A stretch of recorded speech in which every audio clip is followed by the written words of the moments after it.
Hey guys, welcome back. I gotta figure this stuff out. I hope I'm streaming to Twitch right now. I'm supposed to be doing both, but maybe even starting tomorrow. I think I'm gonna switch it up so that there's, Oh, jeez, got my. Hold on, guys. My bad. The cover on it. Might have been muffled. Yeah. So gotta figure out this whole thing streaming to Twitch and YouTube. I mean, it's been working out pretty good, but except I get like a dual stream onto YouTube for some reason. I don't know what's going on. And then Twitch shows that I'm not even live, even though, like, I think I am. I mean, the thing pops up. I mean, like right now, it tells me that I'm offline. So I'm not sure without opening something else up. Anyways, you guys let me know if yeah, see if I am live or not, because it says I'm offline, so, and the counter isn't even.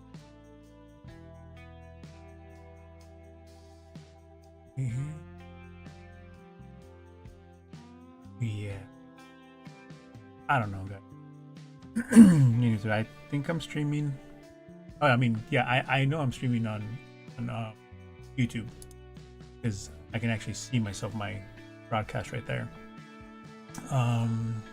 Except the whole thing with the chat never seems to work. You see, I totally forgot that I have something else. Oh.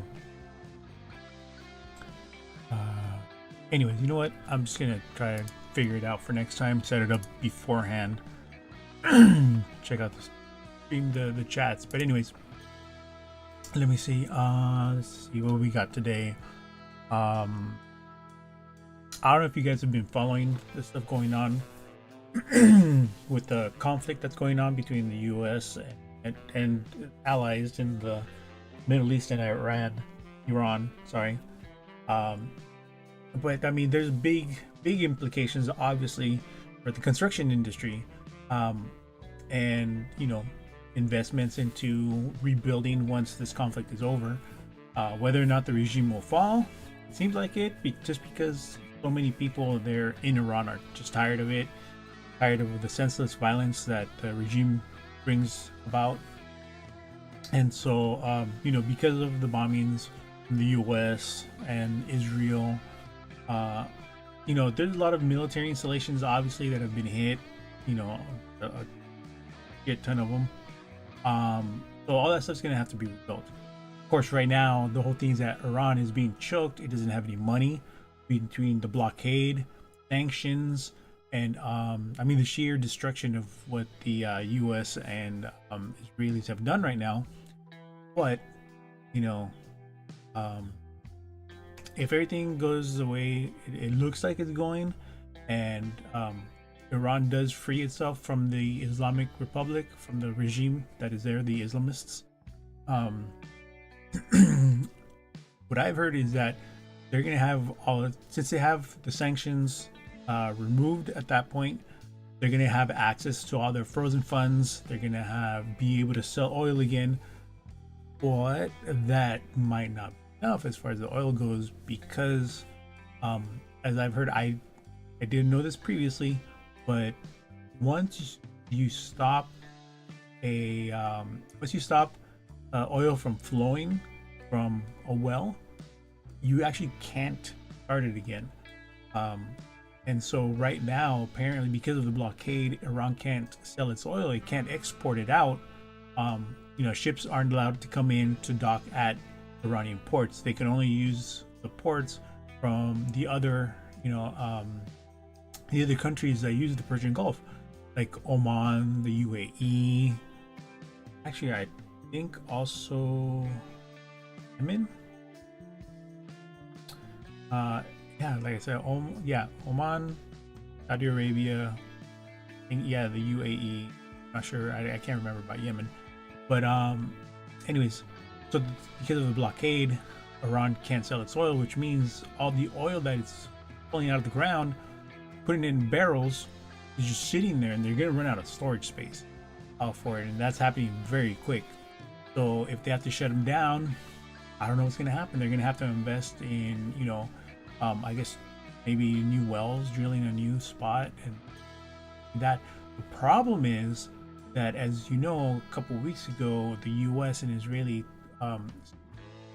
fighter jets and the militaries started targeting some of the infrastructure.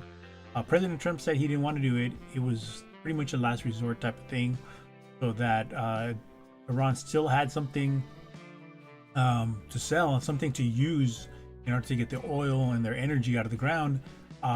And so that once the conflict is over, they can turn around and sell it, and then the new government, the country, can have those funds, and they can use those funds to start repairing things in the country. And apparently the diaspora is looking to go back to Iran, and at that point they will be able to invest in rebuilding Iran. I know I've seen a few streamers and stuff saying, yeah, when Iran is free, they're Iranian, they're gonna go back, and some of them are saying, hey, we can open businesses. There's one guy from England, I know he does like news, world news, but because of Iran and he's Iranian, he's been covering that most of his streams lately. And so he says he wants to start, or he wants to go in and do the first pub in Iran, because, as you know, under Islamic or Sharia law, you're not allowed to drink things. Bacon is bad, pork is bad, and so he wants to do that. He enjoys both of those, drinking, bacon, other types of ham and things like that. So a lot of people that are Iranian do say that they are willing to go back. They want to go back home. So we'll see what happens there. But as far as the construction goes, which is what we concentrate on anyways, or I concentrated on here, that would be very good to get some contractors in and do, pretty much do their thing. There's a lot of money to be made, don't get me wrong, but at the same time, we need to get quality work done. The energy or the infrastructure companies that go in, I know there's a few, obviously, that can go in and make repairs and things, which actually is going to lead into another thing. They've got the funds, they've got the capital to start it, and then that way Iran obviously can pay them for their services to get everything up and running again, get things updated. Because if you know anything about the Islamic occupation, it happened back in 1979. We're almost 50 years into this, and pretty much from what I've heard is that their infrastructure from 1979 is what they're using right now. They really haven't updated anything. They've barely been doing any maintenance. They just have been kind of keeping it running enough so that they can use the oil, sell the oil, sell it off and make the money. And of course they take that money, they don't really use it to help the people, to repair more infrastructure, build new things, other than what the regime has been doing and building up their military, or their weapons, their apparatuses to help them, their own infrastructure for building drones and building missiles and that. That's where that money is going. So now they're going to be able to concentrate the people, the new government that's going to be working for the people, will be able to go ahead and make those repairs and everything else using that money. Like I said, those contractors are going to be able to come in to do the infrastructure work on that. There's going to be some power plant, stuff. I don't know if they're going to be able to keep any nuclear. They said new transitional government that would go into place said that they would be turning over all of the enriched uranium, and I don't know if they're going to keep not keep that, but if they're going to be able to get just civilian grade uranium, which civilian grade is for energy purposes, so they can run nuclear reactors for power, which honestly, I'm for it. It's a lot cleaner. Of course, we know there's some waste, but there, as far as the construction goes and the upkeep, and given the amount of history that we've had, there have been a lot less deaths due to either operating machinery or in the actual building of the structures and things like that. There have been less deaths compared to traditional coal and electricity plants, or coal powered electricity plants and things of that nature. So and with the waste, I guess there are companies doing research right now where we can either reuse the waste or we can repurpose the waste to actually make other things, or put into other things. And that's always a good thing. I believe NASA, for some equipment, would actually benefit from having some of that, either keeping instruments warm or actually using it for power. If you don't know, like Voyager 1 and Voyager 2, as we know, they were launched back in 76 and 77, I believe, or 77, 78. But the point is, Voyager 1 and Voyager 2 do have nuclear material, but it's not so much that they're generating power from the nuclear nation, but it's thermal. So the warmth, they use that in there to generate power, to power the instruments and things like that. Of course, those things were only designed to really last like 10 years or so. I think it was 10 years. And they're still going, they're still communicating. And I know just a couple of days, or a week ago or 2 weeks ago, Voyager 1 is now a full light day away from us. And it's still going. They're still trying to preserve some of the power. Obviously, they shut instruments down. They update the coding every so often.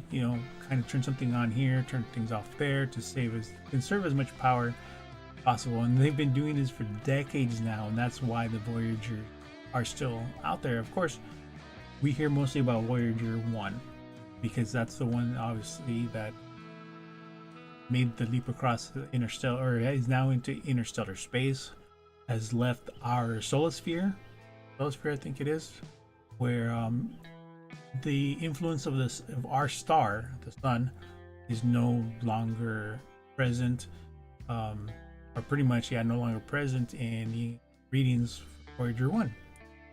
Anyways, that's a tangent. I love science, like NASA, space, and things like that. Going back to the whole thing with Iran. So there will be opportunity there. Of course, us here, I'm in the United States, on the west coast of the United States. Of course, that means companies from here will have to send personnel all the way over there, have to send tools, possibly equipment to go over there. But it would be a great win-win for all of us around. Construction companies would make money, people going over there would make money, Iran and their people would have updated everything, to the latest technologies, even, so that they can continue pumping out oil and continue make money and help the Iranian people recover and fund the reconstruction of things, and and actually new construction in their country for infrastructure and other things, like it was going on prior to the takeover of the Islamic regime. You'd be a lot better off. So big opportunities there. But yeah, it would be a lot. Be traveling for people from here. But of course, like the guys that work on the oil rigs that are gone for weeks or even months at a time on the rig, be the same thing. You go over. When you work on the oil rig, you're over the sea. When you work like in Iran and other countries, you've gone across the sea, right? So, then that's a whole big old thing. The logistics of getting all the equipment there, getting the people there, their tools, and if there's not enough housing, they might even send, Iran might even have these U.S. companies come over, start building, for lack of a better word, like barracks and things like that for the hotel.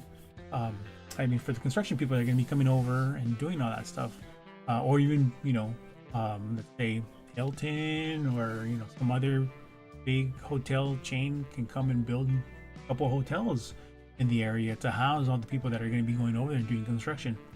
But of course, it's not just the people from the U.S. because the Iranians, actual Iranians, not Islamic regime people, they're pretty smart. They have some of the best doctors, some of the best engineers in the world come out of Iran. I'm very unfortunate that it's come to the point where a lot of them have to flee in order to, you know, be able to practice and actually make a living and things like that. But don't get me wrong, the Iranian people are pretty smart. And I think after this whole thing is over, this is how it's gonna work. They're gonna be designing, they're gonna be doing all that stuff, right? Once the sanctions are lifted and things, knowing from what I have learned in the last 3 or 4 months from Iranian people, I think a lot of them will even volunteer.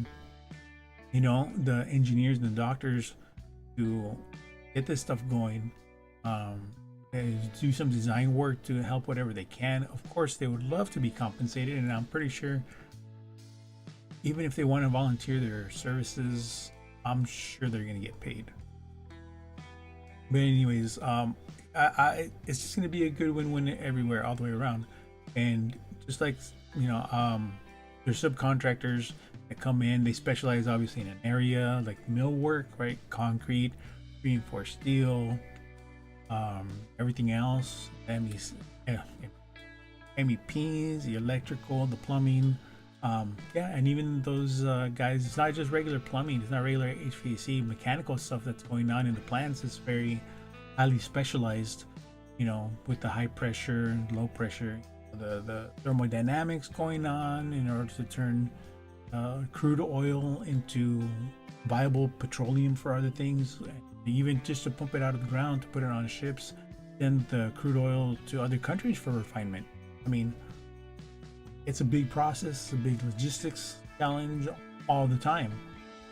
So hopefully everything works out and we can make money and make this place a lot better than what it is now.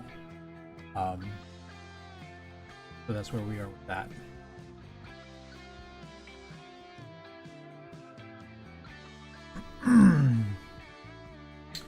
Let's see, I haven't really seen very much myself as far as, where are we? There we go. Okay, so haven't seen, like I said, a whole lot with the construction news, anything really groundbreaking going on right now. I'm going to do this, open tab. I have seen, if you've been in the market, looking at the job market for for job, you probably noticed there are a lot project managers and estimators that are being hired. And I mean like a shit ton.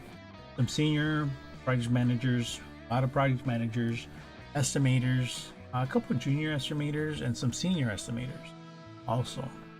I've seen, I think, like maybe 1 or 2 project executive, some project coordinators, few project engineer jobs. It's kind of been all over the place, from generals to subs, millwork, MEP. Engineers are starting to pick up, I think, in this civil area. I've seen a couple of those. Let's see. Oh, come on. There we go. Where? Let's see.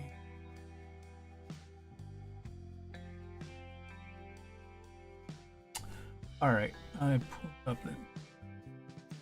I don't. Oh. Ew. Uh-oh. Going to it. All right, let's click around. Oh, actually, let me look, review this, make sure this how this. Yeah, that's what I'm gonna have to window down a bit so that we can get the full window straight.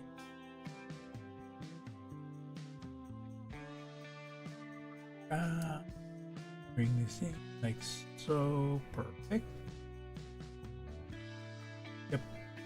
Okay, we're gonna switch over. You can see my screen. Oh, but hold on, not myself because not a liar for some reason. Or did I cover myself up? Hold on.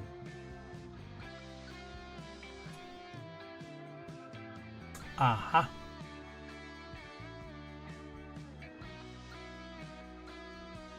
Bring myself down into the corner. And let's bring myself. What happened? I was messing around with some camera settings and I accidentally get myself off of this in here. Move myself up. Oh. Okay, cool. Gonna go over to here. There it is. Cool. All right. So construction. If you take a look here, U.S. construction slows as manufacturing shifts to expansion. Why would that happen? If they're expanding, why is construction slowed down? I would imagine, that they would actually be construction would, start picking up, because if they're expanding, then just to see, right? You need structure, you need a new place to expand into. But it could be that they're expanding from a small shop to an existing bigger shop. I can see why that would slow down construction. So as you can see here, following the pandemic, we had says a strong wave of manufacturing investment, but of course that's not the whole truth, because we all know construction did slow down. Manufacturing came back really, as we know, it did start picking up a little bit, but it was still nowhere near where it needed to be for us to depend on ourselves. A lot of it were depending on China for a lot of the drugs, pharmaceuticals, and as we know with President Trump, that is changing, and pharmaceutical companies are starting to invest and bring everything in here. Now, of course, we need to make sure that those tax incentives and the other incentives that you brought about, we need to make sure that we keep honoring those, and hopefully we can extend some of that to other companies, smaller companies, which he kind of did in the Big Beautiful Bill.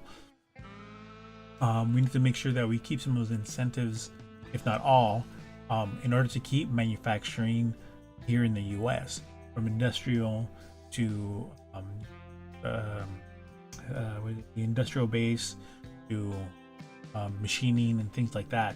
Because yes, we do need depend less on the world and more on ourselves, and kind of, I'm not saying that we completely go back to how it was before, where yes, we made everything, things got cheaper because China and other countries were like, hey, now we're tooled up, we have the capability, and of course their economy means that they don't have to pay their workers as much, and so they can offer goods that cost less. Although we have seen from China that we don't always get the exact quality that we want, or they offer something, right? A company sends their stuff over in order to manufacture it cheaper, but then they steal it, right? They steal the intellectual property, and they start producing, and come on, it's not private industry over there that's doing it, it's the Chinese government. They're a communist country. They have their hands in every single industry and every single company that exists in China. So they are willing participants in the, counterfeit materials or products that come to the US. Intellectual property goes there. They don't prosecute anyone for stealing intellectual property, even though there are contracts signed and this and that, and they just turn a blind eye because they know that means more money coming into those companies and more money going to the government. So if the US, if we can start manufacturing again, And even though we pay a little more, but we get things and we support our fellow Americans, then it's a win-win for us. We know that the tariffs have been helping. I heard a story not too long ago about a contractor that does, I believe he builds decks, and there's a certain there's a company, an American company, that makes all the stuff that he needs, right, for the deck and the columns and all that stuff. So you really buy a system. You kind of tell them what you need, or you go to a distributor and you give them your list of everything that you need, right? And so they'll price it out, and here you go. So I guess one day he actually went and he said, you know what, because of everything that's going on and everything that President Trump has been doing, he said, you know what, I'm just gonna go ahead and order how I usually do. When they gave him the quote back, he was very surprised because he didn't think it was gonna be as much as they quoted him. And he asked, hey, like, what's going on? They said, well, because of the tariffs, prices for those products have gone up from that company. So as a curiosity, he said, you know what, if that's the case, can you give me a price for the American made product? It was a $200 difference on like a $5,000 bill. So if that's it, that's the difference, I would much rather support the American made company, or the American based company that has the product that's American made, and if it's only a $200 difference. And this is exactly the power that these tariffs have in order to level the playing field. People might bitch and moan because things aren't cheaper, but you know what, we're supporting American companies. That's the point. But now everybody on the level playing field, of course we're gonna pick the American company because we know it was made domestically. It doesn't have to travel. Even though it was cheaper in the past, you can see how much cheaper it was, and those people are paid crap, and that's what kept the prices down. And even though they come overseas and everything, even with all the traveling, the American made products are here for us to be able to make money and support not only ourselves but support our Americans and bring back the middle class and bring back jobs, whether it's in manufacturing, whether it's in the machining or anything else, the building, everything. We need to get off of relying on other countries for everything. Okay, like I said, yes, manufacturing. So here, right, and if you read there about the third sentence, it was driven by a combination of supply chain reconfiguration and government incentives.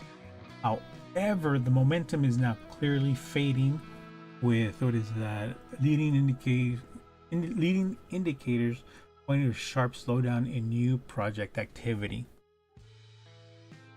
Of course, we know stuff like this is going to happen. The market goes up, the market goes down. If there's it's a surge because there's a bit of a baseline, right? I mean, there's up and downs even in the baseline of the amount of construction going on in the country. But you can't sustain growth forever. There will be dips here and there. We know this, especially in the construction industry. There are times that are good times, booming times, and then we have a drop off. And that's why as a construction worker, you should always be saving for a rainy day, because you never know when it's going to happen. But there are some indicators here and there as we go along, and it's a bit of a cycle. There's very sharp drops, and then there's the bumps in the road, or dips in the road, as you might think of the analogy. Being in construction all my life, I've seen it happen, with my dad and everything. There's times we just couldn't splurge on things. There's other times like, yeah, okay, we can take a family trip to somewhere, right? And obviously after presidential elections, once the next president's sworn in, there's a dip a little bit. We're kind of feeling the water. Let's see what's going on. How are they going to treat things, or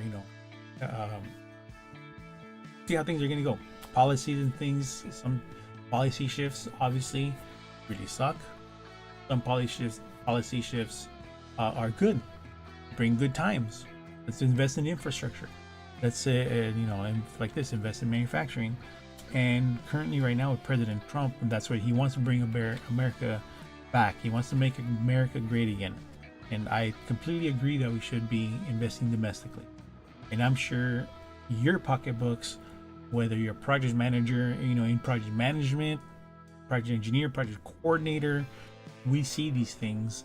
And of course, like I always say, it's better to be busy and employed rather than unemployed and sitting on the couch and not making any money. So that's why, in relation to this, even just that first paragraph, it's not that momentum is fading. It could be now. Like I said, I haven't read the whole thing, but there's a supply and there's a demand. As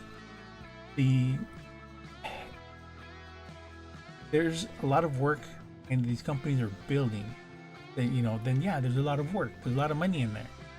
But once those projects are completed, it's like you have your demand, you're feeding the demand. What's going to happen? There's not going to be as much demand as you're completing projects, so of course it's going to slow down. You can't build forever. Even though they're demoing places, updating places, adding to places, it gets to a point where they're good. They can start manufacturing, they can start doing their thing, using their building. You move on to the next project. But at some point, there's going to be so many contractors with, and not enough projects to go around. And this is where the market takes a dip. In construction, that's where we know this. If you're new to the game, if you're only been here for a year or two, you're kind of in the middle of a little bit of a patch right now. Okay, it will get better, but at the same time, you're gonna have to get yourself ready for another dip. You might be out of work for a couple weeks, a couple months. You don't know. This is why, if you notice, sometimes these people that do, work, I guess, not off the books or side hustles, things like that, is because of things like this. And it happens everywhere. It happens in retail, happens, like in manufacturing. It happens all the time. Right now, what's big is aerospace. You've seen the tower for SpaceX. You've seen the towers for Blue Origin, the ones for NASA, their buildings. But what happens? Those are projects that happen for years. But once they're completed, then we need to find work for those construction workers somewhere else. Now, right now, like I said, the aerospace is booming, although there's a little bit of a slowdown, right? Because they're getting their physicists, they're getting their engineers still. There's still startups that are planning, they're developing for the colonization on the moon and then onto Mars. So they're testing out things, but that's a lot right now of, getting the designs done, getting small things. So they're getting the projects where they'll build a small facility. Once they're ready to go to market, then they might need a larger facility. And so there'll be a construction project, maybe 1 or 2 years. The same thing. Once that's done, the demand is going to slow down. It's going to dwindle. It's going to get smaller, which means the construction, that niche in construction will slow down. You guys need to go somewhere else. But at some point, the market's going to shrink. It always happens. So be ready for it if you're new. Okay? Don't get discouraged. You might have to do a side hustle for a bit. But the thing is, you always have to hustle. You have to hustle your work. Of course, unless you join the union, those guys are just a bunch of crybabies, and they, the union goes out and tries to lobby and get work for them. They can't work their own thing. That's what my dad never went. Well, he went union towards the end because of things that were going on financially and stuff, and it was a dip in the market, I believe, happened. But he's out of there. He's not depending on them anymore. He had a lot of arguments with BAs and stuff on job sites and whatnot. But anyways, that's beside the point. Getting back to everything else, I know we went from one thing to another. So you know, look at, there will be growth, there will be shrinkage. It's not the end of the world. If you can't take it, you need to find yourself another industry. But for a family of builders, this is what we do. You know, save for that rainy day. You know, and that's really all I can really tell you. I can't give you financial advice. I'm not a financial advisor. I can't tell you what to do. I would really say try to save as much of your money as you possibly can, especially if you're a young one, if you're planning to have a family and things like that, because you will have to get yourself and your family through the hard times. You're going to be an electrician, you're probably going to be able to have work for quite some time. Plumbers, you know, if you're a commercial plumber, you can do some residential. It's a little easier residential work, kind of, sort of, because a lot of your work obviously is going to be in existing homes, tearing out, drive out, making holes and stuff. So, but I mean, you got a truck full of hammers, you'll be fine. Let's see what else we got. No, I'm getting things. Go back. What? HCSS, your lab partnership, data tracking. Oh, yeah, that's right. So that's one of those things. I'm probably gonna do a stream completely separate, just to focus on the amount of AI construction companies are actually starting to use. Of course, we all know in construction, one of the things is that in order to be the most efficient, you have to learn how to leverage not only your labor to your cash flow, but also to the technology available to you. Because there's a lot of technology that a construction company can bring in to help them become more efficient, to run the business better, to run the field better, and to do better material takeoffs, and you don't have as much waste, which is always great because less debris.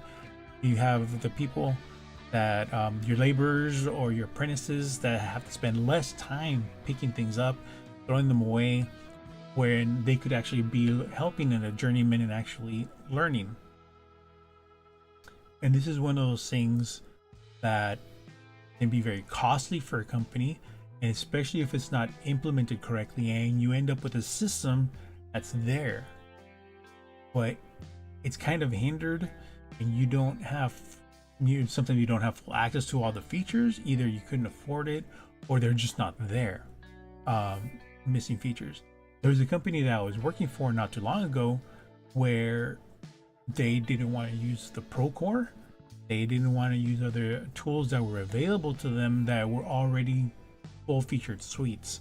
Instead, they went to a company that what did they do? They pretty much were building software. It was web-based software, and so they had the servers, and I think actually the servers weren't in our office, and so they had access. But anyways, this company, what they did is that they pretty much, after talking with them for a bit and listening to how they replied to some of our questions, because we did have meetings where they're like, how do you like this? Is this feature working out for you? Do you need more robust features on something else? You know, so they were really working with us, listening and really tweaking it to get it to where we want. Of course, they're literally building another platform like PlanSwift or, you know, not a smart, like PlanSwift, Procore, you know, and those other project management software that's already on the market. It can do everything that they wanted to do, but they were paying this other company pretty much to build it from scratch, and it was frustrating because they had their old system, they had a server, and I think our guys actually had the administration to it, and then we had their new stuff, and even another service for just plan drawings to be coordinated correctly, that didn't integrate with the other two things. So I had to put all the drawings, the original drawings, everything into our system, and then upload them into the other system. The reason why is because the other system is actually what the other system was had the drawings, or the system with the drawings. You put the drawings on there, and then when you added new stuff, you have to put in the page number and the descriptions. And so then it would say, oh, this page number matches the old page number, so this is the new revision, and put it on top. Smart. The old system that they were using, that we uploaded drawings to, did not do that. So now the guys are like, is this the right page? And so when you went into the old system, you would have like 2 or 3 pages, and it was dependent on how we labeled them. Of course, I always labeled them with the version number and the date of upload in the file name. So you don't have to open up every single file in order to see which one was the latest version. But not everyone did that, so we would end up with files that were the same name. Now you have to go into when were they uploaded, but just because they were uploaded at that time didn't mean that that was the latest and greatest, because some people hung on to the 2 or 3 versions, and then when someone said, hey, is this the latest, because I think there were changes, oh, I forgot to upload them, let me upload them. Now they all have the same upload date, and it was insanity all the time. So then you're sitting there waiting there for download, and opened up. Then we finally got the viewer to work, finally did that. But at that point, it's like we've been struggling all this time. People just didn't want to listen. Like, there are tools already out there. Oh, but we already invested this much money into the system. Well, who told you? Who sold this to you? Because all these other systems do everything. But I guess apparently in the background, they ended up like somehow tying it to their financial stuff, their financial software, and this other things and this stuff.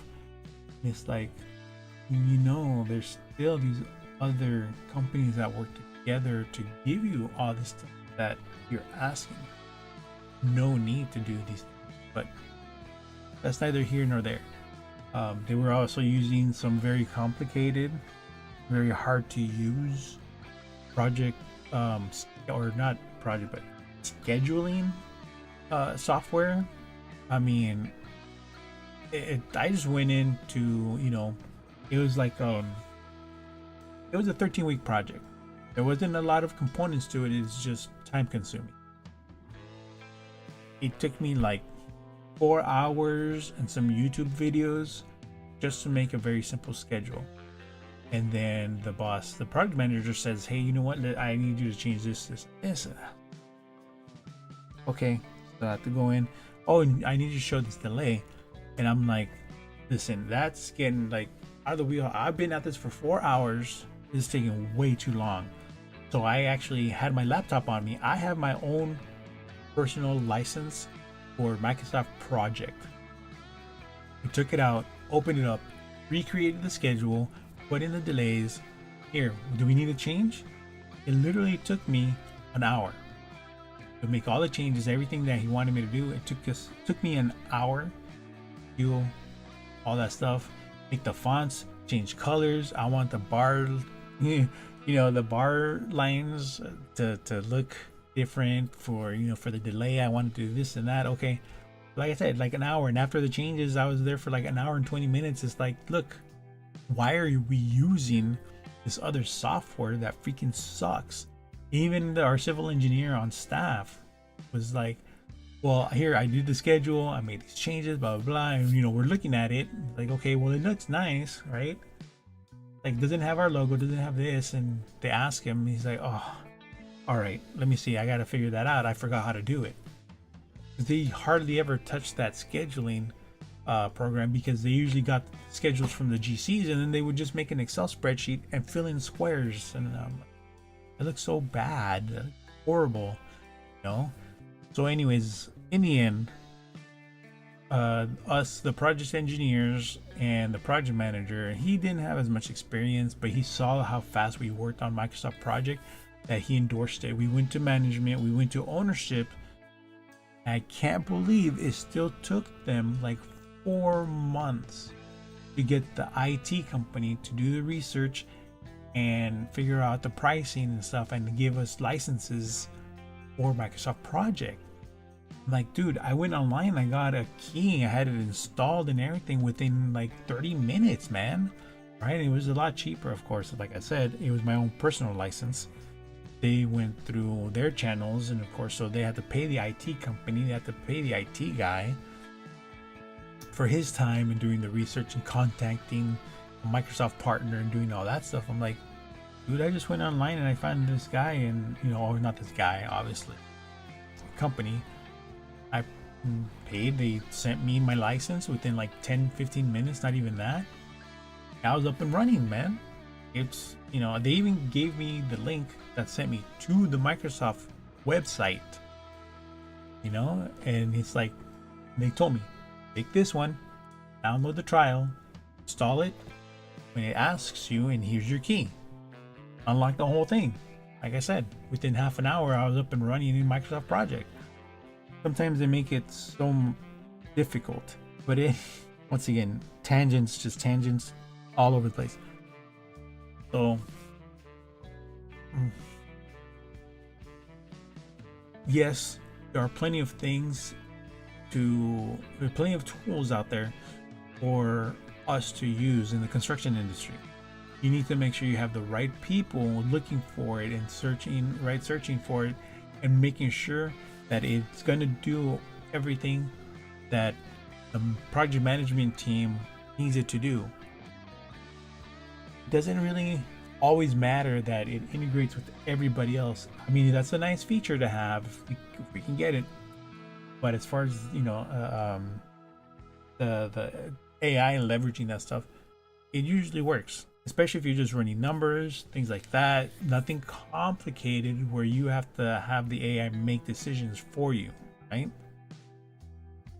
So it's easy enough.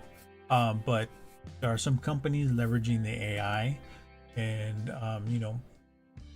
speeding things up, a lot of things, right?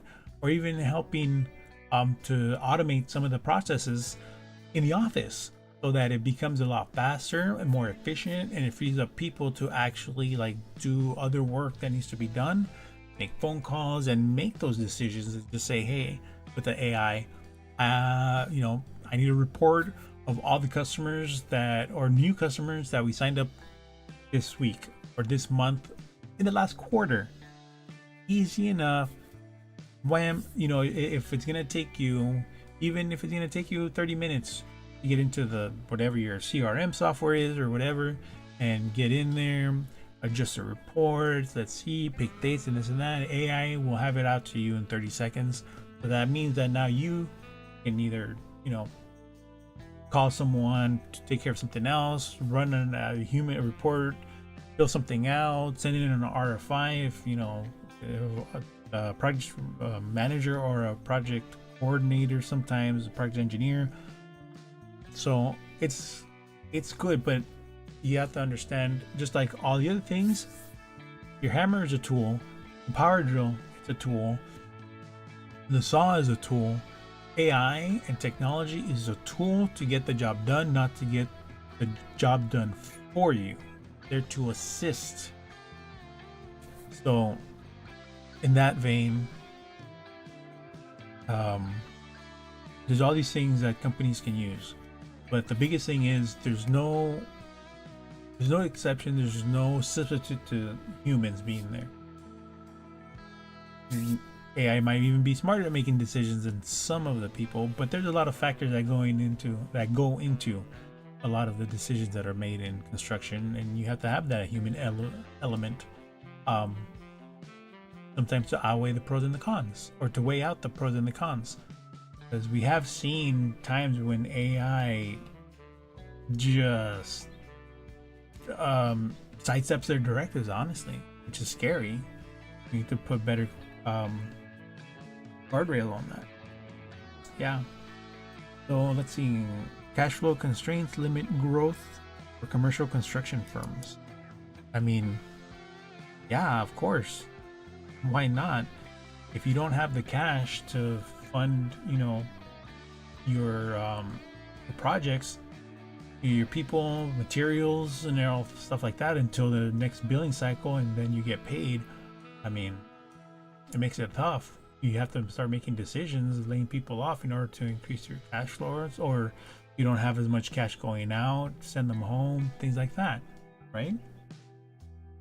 Let's see, mobilization fundings shows that each flow, that cash flow timing.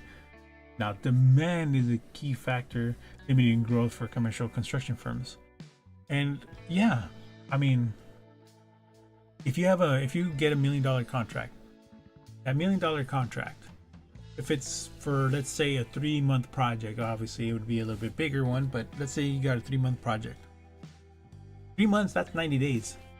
So even if you sign up, and in commercial construction, sometimes you can't get a deposit because the way the law in California, at least, is written is that technically, a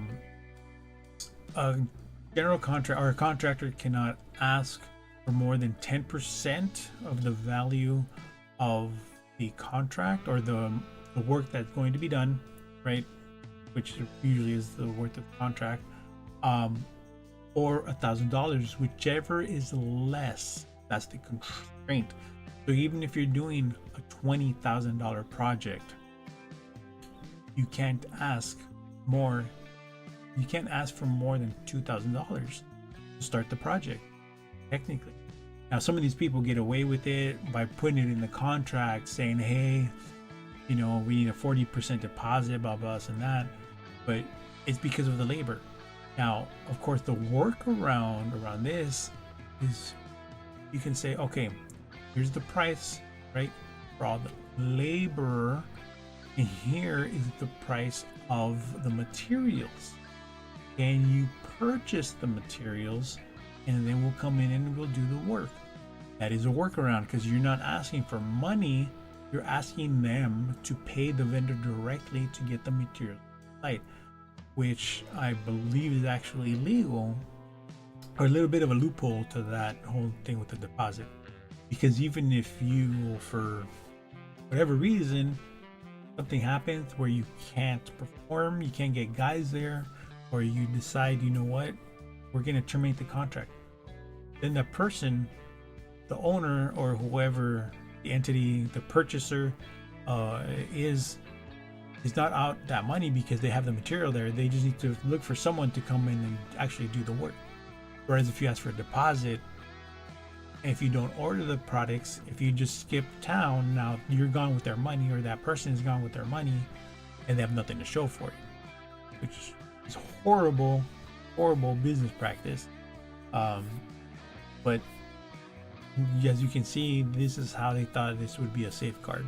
But like I said, if they skip town, at least you didn't give them any money for labor, give them any money at all, and you have the materials there. Of course, that's the other thing, because you can go directly to the supplier and pay up front, right? You go in there, well, that's what it would be.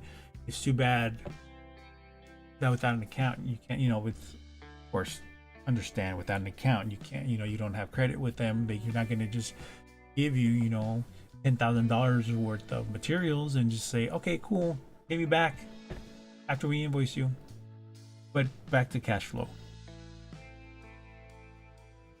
If you don't have enough to float your company or your labor for a month or 2 or even 3, like I said, depending, because usually especially in public work, sometimes you're not seeing any money for 60, 75, 90 days. And if you mess up on the paperwork or something happens, you could be looking at 120 days. That's 4 months without cash on that project, which is why you always want to try, as a company, you want to try have a few projects going on at the same time, have them staggered in the different phases of construction that they're in, because when you bill, you're going to have, especially like I said, in public works, this happens all the time. You put in your billing, at a certain time. Sometimes the project manager on the client side will have questions, and they need clarification. They want you to break something down, and they have a set date where they submit the billing to to their bosses or approval. So you need to have that kind of, that time. You have to put it in ahead of time, anticipating how much work you're going to have done by the date that the billing is due to the client. So then that has to go through the channels, like I said, especially in public works. It has to go through the channels, get approved, go to accounting. They have to print out checks and get it to you. So you sometimes, and sometimes it has to go to city council, it has to go to the county, and they have to, discuss it and, in a public forum, officially approve it. And then from there, he goes back to their accounting department or whoever, and they have to do their rest of their paperwork now that they have approvals, blah, blah, blah. So like I said, you could be looking at 30 days, 60 days, 90 days to get money. So now you're floating that project. Now multiply that or add to it all the other projects that you have that are in the same wheelhouse, the same type of thing where you're looking at 30, 60, 90 days before you get any money. This is why you need to have your projects staggered, in different phases along the project timeline, so that you can have money coming in every month, keeping the doors open, keeping the lights on, keeping your workers happy. Because you know what happens, you miss paychecks, they're going to leave because they're going to go find someone that can pay them. Okay, so this is why it's very important that your cash flow, you have to keep your cash flow going, right? And in the project management team, we need to be especially mindful of this, because we need to make sure that the billing gets in on the date. Actually, not even on the day, it should be early. Give them a few days, if not a week, so that they can look it over. And if they have any questions, if they need you to clarify anything or send in some additional paperwork or different paperwork, make corrections, you need to make sure that you give them enough time to look it over, send it back to you so that you can make corrections and send it back to them. Project more than anything, project engineers, project managers need to make sure that they're on the project engineers, make sure that they get them all the info, so that, because the project manager is actually the one that submits the billing, so they need to look it over, make sure it's good to go, send it over. Any negotiations of things like that needs time.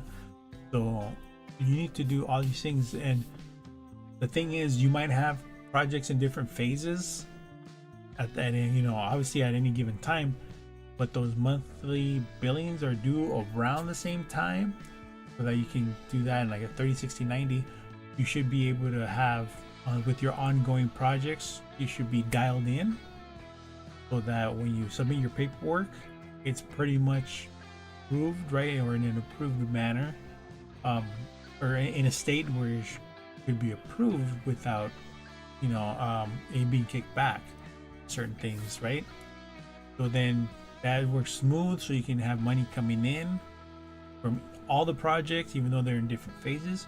So some of them are very front loaded, where you're going to get a lot of the money towards the beginning because of the ordering of the materials. You're going to have beginnings, right? If you have a project where you need excavation, there's going to be a lot of demolition in the front, and those guys are a bulk, or like a big portion of the project. When you submit, you can have that time. In public works, you're allowed as the GC to tell your subs, it's a pay when paid. So once you you get the check from the owner, you deposit it, and you have to give it those 3 days or whatever time, and then at that point you can release the funds to the contractor. So even as a subcontractor, you're going to look at a little bit longer, like a week and a half. But of course, once you get in that rhythm, it's not going to really affect you until there's a very drastic drop in revenue or money coming in during those times. So let me think.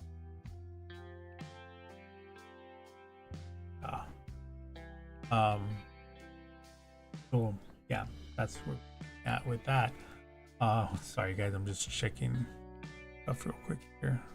Oh, here. Yeah, I don't know if you are on YouTube listening. I don't know what's going on. I don't see chat.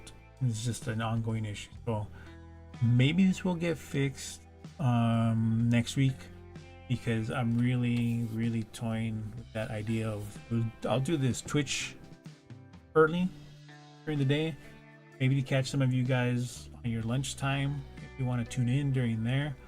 If you have a Twitch account, and I'll mention that in my YouTube live stream that I'll be here during the day.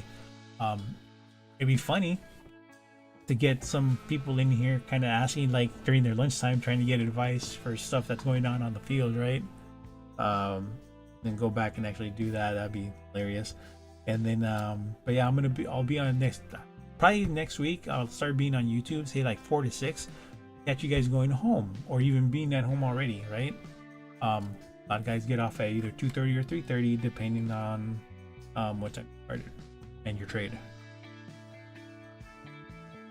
So yeah, YouTube starting next week, probably from 4 to 6. And we'll do Twitch here from 12 to 2, or even at 11 to 1 to catch some of you guys on your lunch times. Okay. Let's get back over to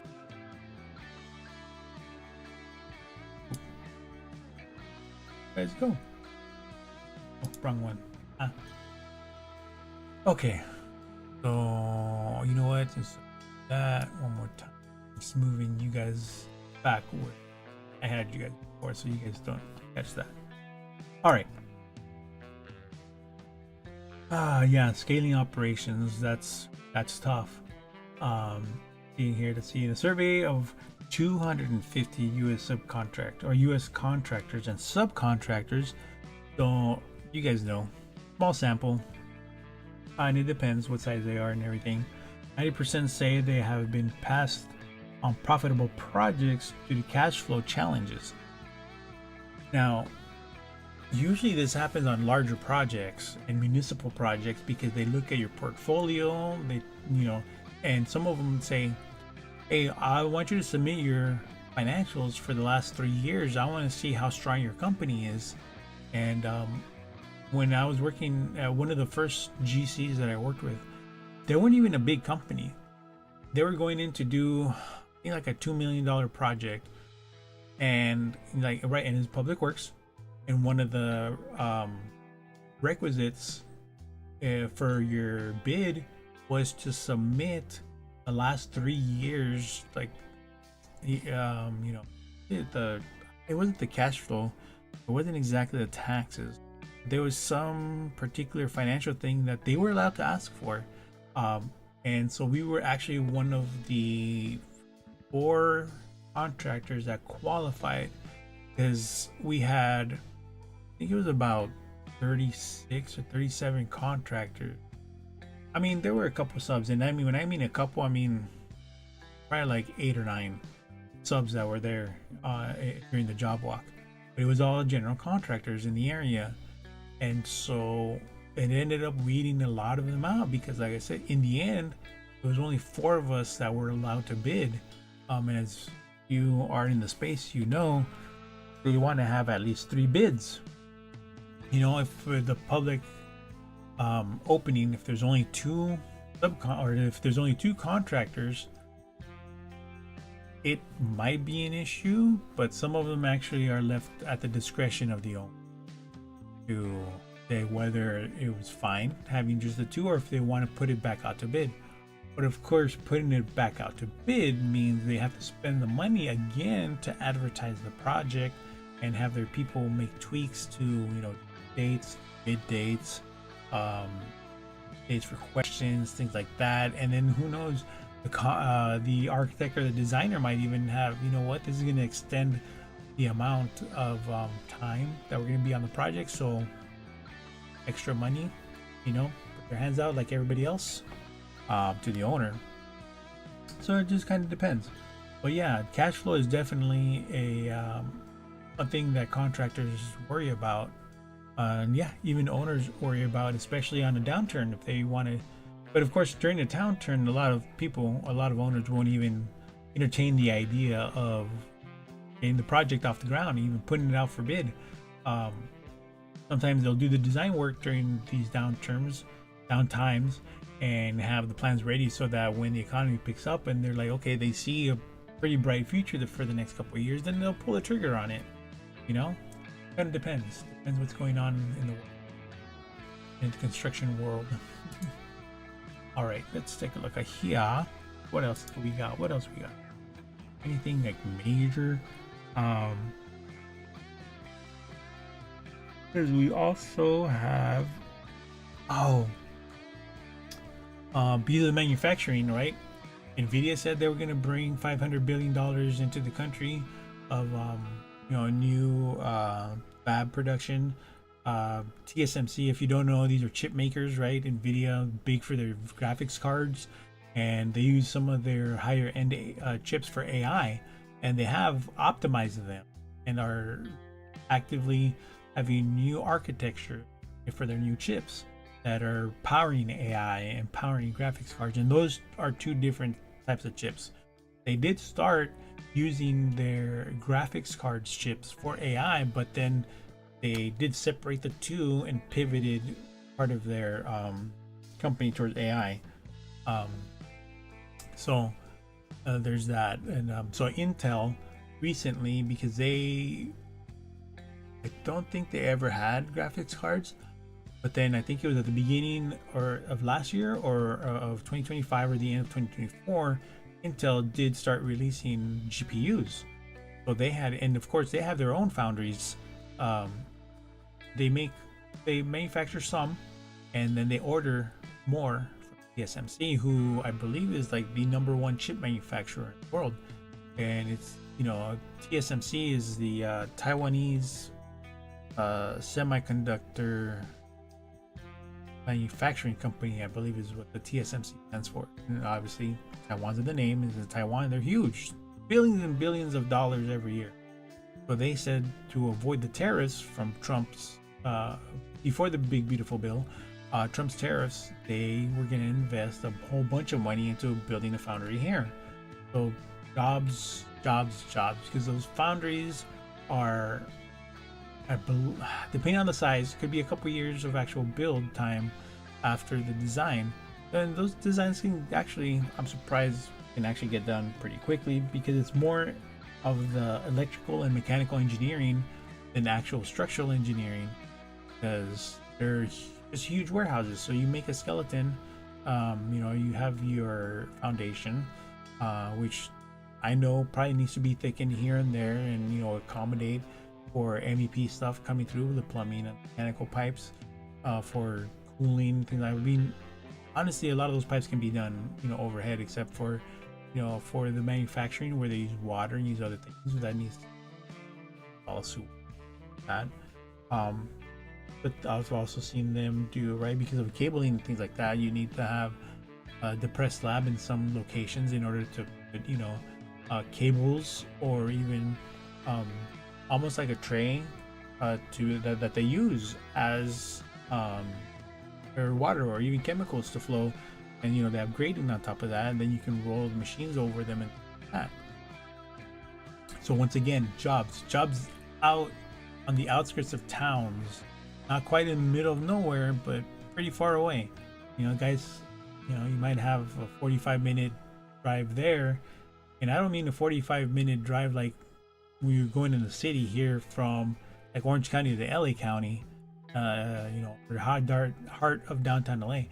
It's going to be on the outskirts. So when you're driving 45 minutes, it's like you're doing 65 miles an hour for 45 minutes getting to the job site. So a lot there to do. But yeah, and that's part of manufacturing. But that's coming back. Apple said they're also investing another $500 billion, I think. Believe they've already announced plans that they're going to leave Cupertino. They're leaving California, their actual headquarters, and I think they're also moving to Texas because of the taxes. But they're going to need the facilities built, because especially if you've seen the campus here in California, it's a large, for lack of a better word, it's a big donut, right? It's round, it's open in the middle, they heavily, very environmentally conscious. They very much so, because of the engineers and stuff, make it very nice for them. Very sleek, very modern. Um, and so I don't know what the plans are for the campus here, or not here. Leave me here, California. I'm in California. Going to Texas. I haven't seen what their design is going to look like over there, but we'll see in due time. Texas Instruments, another big semiconductor company, I believe that yes makes calculators, but they also make chips for other things. That's very specialized thing. They might even have defense contracts, but they had announced probably like 3 years ago that they were expanding their facility, and I mean it was already a pretty big facility as it is, and they were expanding it to accommodate more manufacturing. So just kind of depends, what's going on. But like I said, going back to cash flow, those are large projects that need to be funded. You need to make sure you have plenty of cash on hand, plenty of cash flow coming in, because you're gonna have, right? Which is funny. One time I went to go deposit a check, because I had the company where I did structural steel with my dad, and I owned the company, and so I went and I took, a considerable check that I got into the bank. And so, oh man, look at that, big dollars. Yeah, but with big dollars come big bills. So managing the cash flow is one of those things. Hopefully you hire the right people, or if you're part of that, you're doing your job well, so that you can keep the company insolvent, right? Or I'm sorry, not insolvent, but solvent, so that there's no issues. The funds start drying up, industry starts slowing down, the market just kind of goes down. So yeah, let's see. But I mean, not a whole lot of like news going on right now. I think for next time I'll kind of take a look around and see if we've got any new products. I saw a really cool thing from, I think it's from Milwaukee, and there's those rebar cutters that make it a lot faster, where you don't have to be in there, right? It's just in a different style, where you don't, because I have seen where, right, obviously the traditional rebar cutters, it's you put your rebar in, you have the big handle, you pull down on it, so you're leveraging your own weight, your own strength, but to shear the rebar. Of course, obviously it's a lot easier to shear the lower grades and the smaller diameters of the rebar, but when you get into the bigger ones, and let's say you break apart a piece of concrete, right? You're tearing out a slab, but what you need to do is you need to still, from that slab, you need to extend it just in a different configuration, and there's rebar in it, so you have to selectively break out the probably stock cut the concrete all the way flush if you want, right? You just overcut, cut it off, come in, you can score where you need, you're going to need your rebar to extend out from in order to make the splice for the connection, or that you start breaking out the concrete on the other side. Now you have, you're going to have the rebar pieces sticking out. Clean them up. You need to trim them off, or if they get bent, if you go back, right, you break up close to where you need the new stuff to go, you got some ends that are bent or whatever you can do, you need to cut them. How are you going to cut them? You can't leverage your weight completely, because now there's no platform for it, nothing solid underneath it to cut it. There are saws. I believe Milwaukee made a saw that is just like a skill saw and a specialized blade, and you can cut all kinds of metals, from rebar, mild steel, copper, and all kinds of other, the aluminum. It's a saw, cut stuff with it. But are you really going to be going along and using a saw where you need that lateral space to get it? And it was probably like a 13 or 14 inches in length. So you might not, and it was like probably about this tall. So you're not gonna fit that everywhere. Sometimes you only have, 12 inches, right? 1 foot. And if it doesn't fit, or if you're just in an awkward angle, what do you do?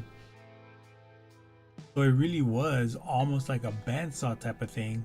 Was it a bandsaw type of thing? No, actually, I think it was a grinder, but it was more along the same plane. It had the guard, looked like a C, right? Then you could see the blade in here. You see the cutoff wheel, and so you can use it like this. Cut your rebar like this if it's down at an angle, or not, so you can just cut it like this. It was pretty efficient, went pretty quick, but of course you have to replace that wheel. I don't know how the rate of how fast that wheel actually gets ground down, and to how much space and where it goes. Obviously, by the time it hits the tool and you're not able to cut anymore, or your rebar hits the tool, so you can't cut completely. You need to. I don't know how that works, but it looked pretty cool. It looked pretty fast. Looks like it looked pretty fast. What else we got? This for construction news? Anything? Oh, look at that. What do we got going in concrete? 3D. Oh yeah. I think we're gonna have to do something. Gonna have to do a whole thing about this. 3D concrete here in California. I think there were plans. I know for a fact there were plans for a small community to be completely 3D, like concrete 3D printed. I'm not sure if that went through or not. I will do some research. It'll probably be for next week. But I've seen these guys, do the 3D printing of the concrete. And it looks pretty cool. It looks pretty cool, except you end up with that. So I need to see kind of how they finish interior walls. Because you want them smooth, but they don't smooth this out. They leave it hardens this way, all the ridges from in between the prints. And then as the concrete is printing, right, they start shoving, they'll put cross pieces of rebar in there. They start putting verticals in there. But of course, with the cure time of these things, I don't know what that is. Obviously, it's going to be more difficult at the bottom than the top when you start putting them in from the top. So I need to take a look and see like what lengths they use. Is it standard length? Do they splice them actually? Right? Because the nozzle needs to flow directly over it, and the concrete needs to have a lot thicker, a lot taller slump, because it's coming out of the hose, so that it doesn't just go all over the place. It needs to stick to itself, like as we see in this picture here. So it's just one of those things that like I said, I'm gonna have to do the research on. Maybe even get some videos of them pouring that, because I've seen one really funny video of the what do you call it, the outlet where it comes out of, and they put something on it. So yeah, I think I'll do some stuff with that. Let me see. I'm gonna go back and open up the Twitch. Like I said, I'm pretty sure it's not working. Oh no, I just clicked. Oh yeah, I just clicked on the wrong.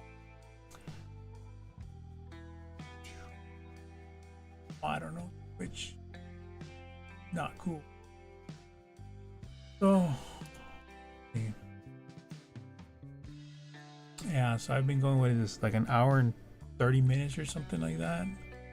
I think maybe we'll cut it off short here, and I'll just get ready for tomorrow and stuff and see. Like I said, next week I think I'll do Twitch Monday, Tuesday, and I'm gonna update on my Twitch page. I will put in the schedule, so on Twitch it will be, I think, like I said, either 11 to 1.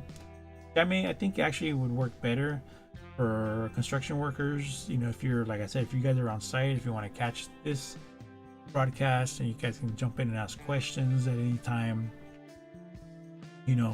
feel free to do that. If you're watching this right now, you see right there in the corner, what side is it? Let me see.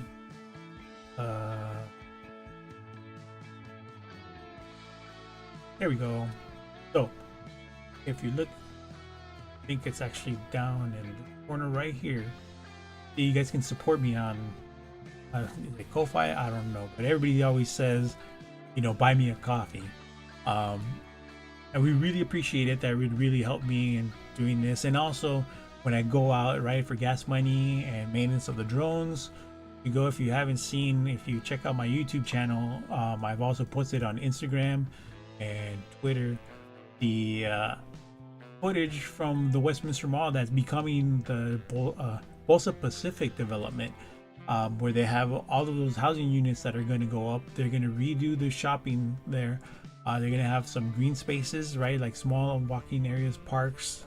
And then I found out that actually the Chase Bank is staying and the US Bank is staying, which I didn't realize that the US Bank was going to be staying. I thought they were going to be gone.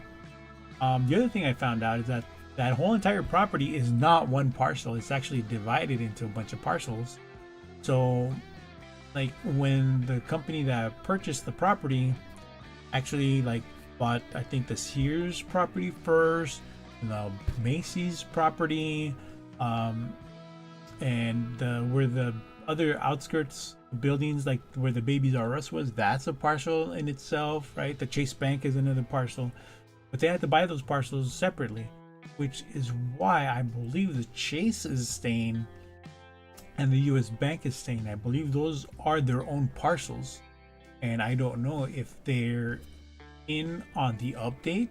So then when Bolsa Pacific is going on, if they're gonna redo their parking lots, maybe spruce up the building a little bit, change their landscape to change the motif of Bolsa Pacific that's going to be there. I don't know if they're going to repaint their buildings at any point. I don't know, but all I know is that they're not going anywhere for now. But we'll touch on that more later as things go on. But yeah, back to any support, $1, $5, whatever. You're not gonna hear me saying this all the time, every video. I might mention, hey guys, buy me a coffee, if you can spare it. It's not necessary, it's not required. There will be no paywalls here as far as the streaming stuff goes. I'm thinking about maybe doing some stuff. I mean, on YouTube, I might turn on channel membership when that becomes available.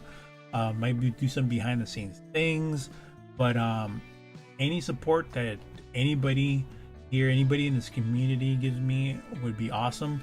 Now I'm thinking, as the community grows, about doing some fundraisers to have prizes to give away for people, the young ones coming up that want to do the construction industry, maybe even trade school. It doesn't even have to be construction, but something that this country really depends on, that young people need help to get into the industry or getting into something they really love, that is something that is not emphasized enough, because not everyone is made for school. There was a point in here in the US in the education, in the college system, where we had 5 lawyers graduating from law school for every engineer. And that's just an engineer, like, generally didn't matter if he was a structural engineer, just a civil engineer, professional engineer, electrical engineer, mechanical engineer, didn't matter. But we had 5 lawyers graduating for every single engineer, and that's just wrong. How are you gonna have a society built just on having that many lawyers? Yeah, you might have the law, but who's gonna build the courts? Who's gonna update and renovate their places of practice, right? So that's why I do believe in a strong country that needs manual labor to get society, to move society forward, right? And building things and keeping infrastructure going and keeping our society as a modern society, keep pushing forward. So like I said, at some point, and at that point, it would be a matter of going on to coffee, if I get a Patreon at that time, to put a comment in there and like, this is for the fundraiser, this is to support this, and it would be 100% full transparency. Show you, I'll even probably record myself or even try to live stream, you know, going to the Home Depot or to Lowe's or wherever and buying these things and getting these prizes, you know, donating to a trade school. We can even do that. That's kind of my goal of, you know, getting there. But like I said, any support right now that can be offered, I would really much appreciate it. I know I don't have anything to give back in return right now other than, you know, this live streaming stuff. But like I said, I would really like to, you know, really get into helping out the community whenever possible. You know, really giving back and really helping people, changing people's lives, or at least put them on that path where they can, you know, do something for themselves or their family, right? So yeah, the link should be in the description. I'm not sure, like I said, about Twitch. I know on YouTube I put my description on there. I think I updated it. Yeah, that was my phone. I forgot to put my phone on silent. Oh, there's a couple things actually that came in all at the same time. But anyways, I think what we're gonna have to do is we're just gonna have to end it here. Oh, that's just my trash, more trash. Anyways, guys, thank you for being here. Really appreciate it. Like I said, next week, look for me here, probably between 11 and 1. And, you know, on Twitch and on YouTube, I'll be here from 4 to 6. So I won't be here at this time on YouTube starting next week, all right? Remember, it's going to be in the afternoon, the evening time, really, from 4 to 6 usually. Wednesdays will be a day off, and I will see about maybe even streaming Saturdays. Don't want to bother you guys Sundays. Family time, right? Something I respect. So if there's something breaking, if there's a construction accident, who knows, I might go on live at that time regardless of when it is, right? It was, of course, during the week, might even on a Wednesday, if something happens, I might even hop on to talk about it, right? All right, cool, sounds good. So let me get everything set up here. I need to get my stream deck out and ready to go for, you know, this stuff. All right, so anyways, oh, you know what, let's go back to the menu. I'm being sign off around here. Oh, here we go. You guys got me big, large again, larger than life. Anyways, so I think that's what, like I said, where we're at right now. Just like to have these kind of chill streams, just kind of hang out. Or it'd be nicer when we get people in here to start interacting with and asking questions. And when I get that damn YouTube chat fixed, but I think it's gonna be fixed if I don't do the multi-streaming. Okay, so we'll see. I'm gonna have to just adjust my software and things like that. All right, so thanks for being here. I'll see everyone tomorrow, and then, like I said, separate streams next week, and we should be all good. All right, thanks guys, thanks for being here. I'll talk to you guys later. See you tomorrow.